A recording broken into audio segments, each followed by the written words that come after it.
یہ تو وہ تھا جو کانا تھا، ایک آنکھ ہی نہیں تھی، بلکہ ایک ہمارے استاد صاحب ایک بات بتاتے تھے،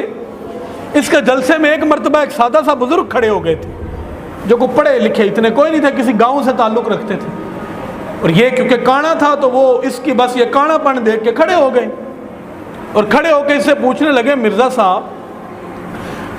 ذرا یہ بتائیں کہ اللہ تبارک و تعالیٰ کے ہاں کون سی قربانی جو ہے وہ قبول ہوتی ہے؟ تو اب مرزا صاحب نے بتایا کہ قربانی تو وہ قبول ہوتی ہے کہ جو جانور جو ہے سامنے بھی کوئی ظاہری بھی اس کے اندر کوئی ایسا عیب نہ ہو، اس کا کان بھی کٹا ہوا نہ ہو، اس کا آنکھ بھی نہ نکلی ہو، کانا بھی نہ ہو، وہ چل کر جو ہے قربان گاہ تک جا سکتا ہو، اگر نہ جا سکتا ہو قربانی نہیں ہو سکتی، اس کی ہڈیوں میں گدا ہو اگر نہ ہو تو قربانی نہیں ہو سکتی۔ تو وہ بابا جی بڑے سادے تھے، انہوں نے کہا مرزا صاحب ہے گل تے دسو، جدوں اللہ تعالیٰ اپنی قربانی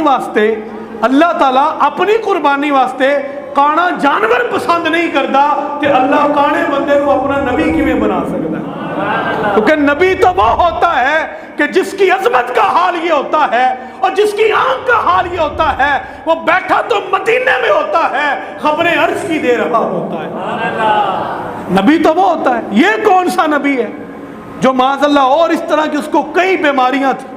اور بڑا ہی خبیث الفطرت قسم کا انسان تھا، اور جس نے بھی پھر رسول اللہ صلی اللہ علیہ وسلم کی پھر اس کی جو موت ہوئی بیت الخلاء میں، اس کا کیا منہ اور کیا ناک اور کیا آنکھیں، ہر جگہ سے قربت نکل رہی تھی۔